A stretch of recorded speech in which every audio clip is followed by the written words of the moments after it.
All right, scoreboard for war number 12, wrapping up season 38. And of course, on the left side, we're going to start with the top four alliances. So we've got GT40. They win 4-38 against an unranked opponent. Noon 6-15 against an unranked opponent. JA beats Paulo 4-29. Paulo's not technically unranked. Their data is just incomplete. They're missing one data for one war.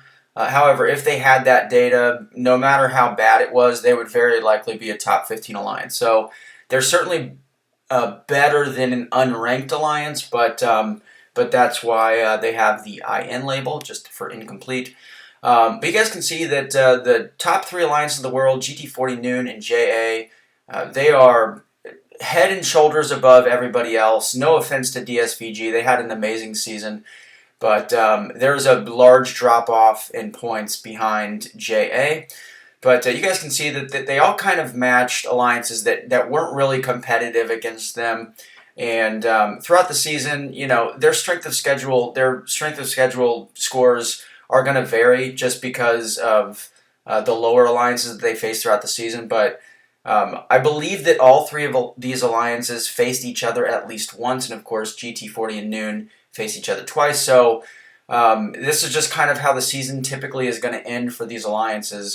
They're going to get through all of the tougher matchups and the wars leading up to the final couple, and then in the final couple they typically are going to get cupcakes. So anyway, TCN and Sweetest Alliance, they each clear with ones. And then I want to pay special attention to MIBR and X5E. You guys can see that they have a D next to their rank. And that is because these two alliances were docked.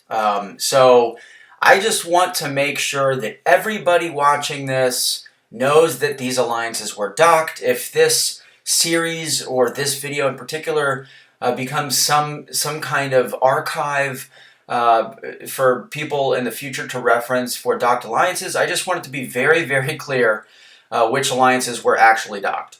Of course, there are more alliances that were docked than just these two. These are the only two that would have been in the top 25. So, you know, MIBR, they lose, fortunately.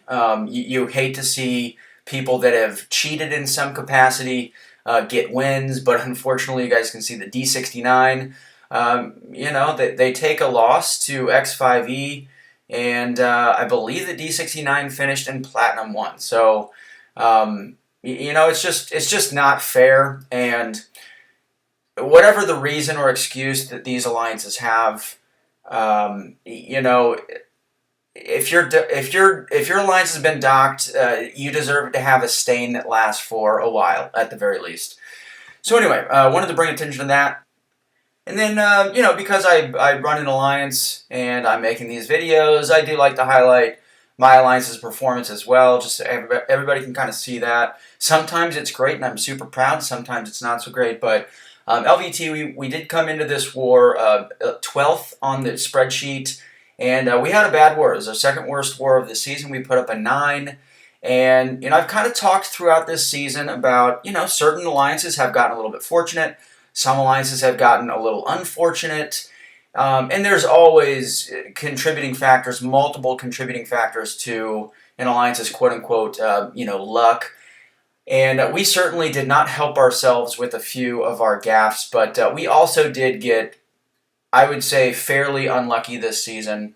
And yeah, it's just nice to be able to say that we did win. That is not an error there. We had 9 deaths to SGA 7. They had an amazing war. But we won because they missed a fight. So, you know, we kind of just, we got lucky in this case, and I'm glad that the, you know, rubber band kind of snapped back a little bit for us, and yeah, we were able to finish securely in Master. We would have finished in Master even with a loss, but it is nice and it's worth mentioning there. So, okay, let's move on to the rank updates. And look, you guys can see that there is almost no movement. There's 0 movement in the top 6. They all stay the same. New Nation stays at 2. There has been a lot of conversation around the battle for the number 2 spot between Noon and JA. And I'm actually going to show a new little feature called the Alliance Comparison. We're going to break down the numbers category for category between just those two alliances because Out of all 20 alliances that are still on the sheet, they have the closest point gap of any two alliances on the sheet. So you guys can take a screenshot of all these other alliances if you want to. LVT moves in the top 10, yay! But let's look at this comparison. So the real thing that you want to look at is the points, because that is the total war score that ultimately determines the rank on this sheet. And you guys can see that they are separated by 0.04 points. Now, to give you some reference, GT40 is the only alliance at or above 11, and I believe that the average on this sheet is right around 6. So, you know, these two are very clearly the second and third best alliances in the world. GT40 is very clearly, according to the sheet, very clearly the number 1 alliance.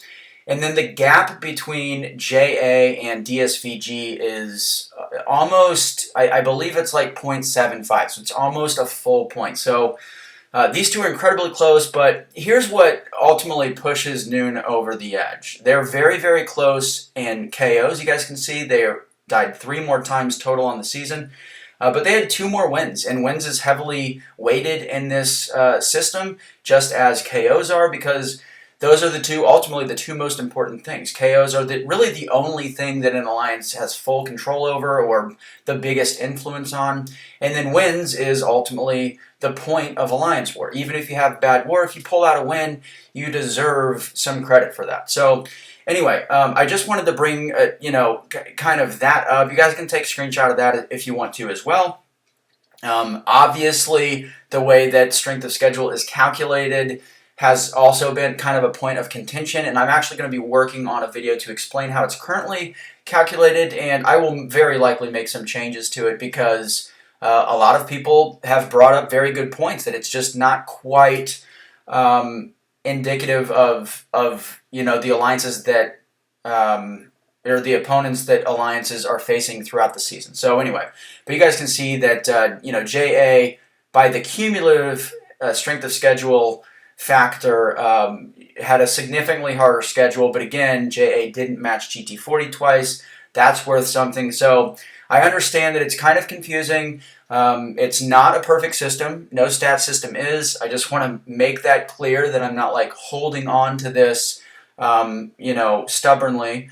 I'm certainly open to making some adjustments to it because I just want this to be an accurate sheet that people can look at and be like, okay, if Tater's sheet says that this is the second best alliance in the world and this is the third, then I believe that because I believe in the system or whatever. So anyway, okay, enough of that. Let's go to 11 through 20, or really 11 through 18.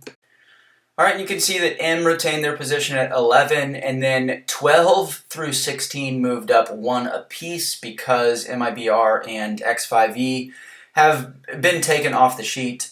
And then GGIR and SGA also moved up. They moved up 2 each.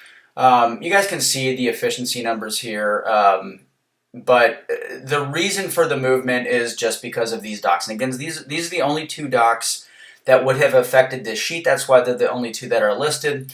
I believe that there were 2 other alliances that were initially on this sheet. So essentially out of the top 35 alliances in terms of war rating when the season started, that were also docked, but they either didn't report their data or they fell out of the top 25 at some point and were not included thereafter. So anyway, really disappointing, obviously, to see this. One thing to note, MIBR has been docked at least 3 times in the last, I believe, 6 seasons. So they also have multiple shell alliances. You can just scroll through the war rating leaderboard and you'll see several variations of MIBR.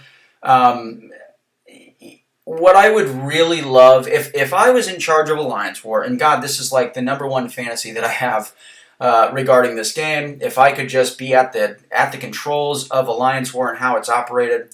There's a lot that I would change, of course, but one thing that I think that the community deserves, honestly, is alliances that are docked should have a black mark on their alliance page.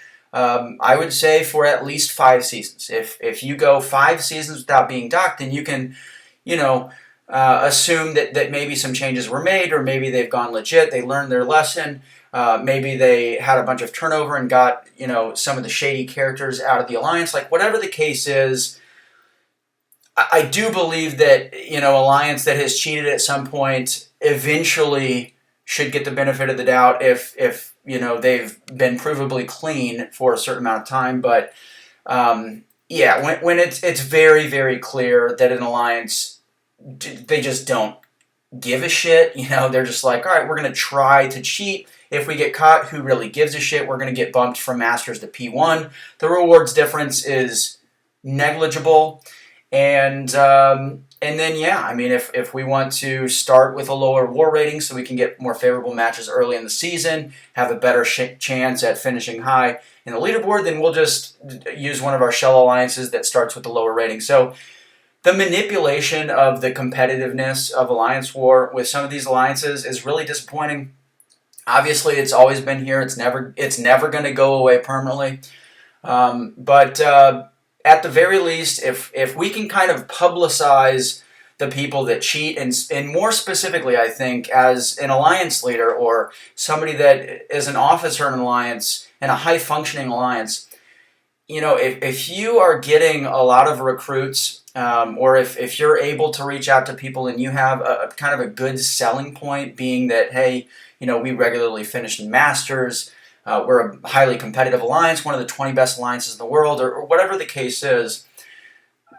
If somebody comes from an alliance that is docked, I just think that as officers, what we can do to contribute to the improvement of this issue going forward is we can be incredibly stringent in our vetting process, and and in some cases, if you have player A who is coming from a clean alliance or an alliance that hasn't been docked, and you have player B looking to get out of a docked situation, and they're kind of a toss-up, then if you just kind of lean towards the clean player, even if it's not necessarily the fault of the player coming from the alliance that's been docked, then over time, I really think that you can start to create, in general, the community can start to create a competitive culture that also,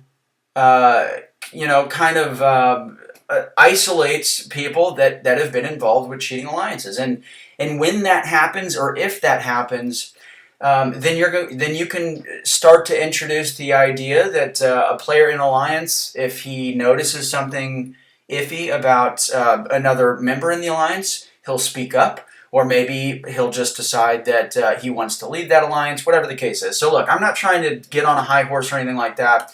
All I'm saying is cheating is an issue. Nobody benefits from it.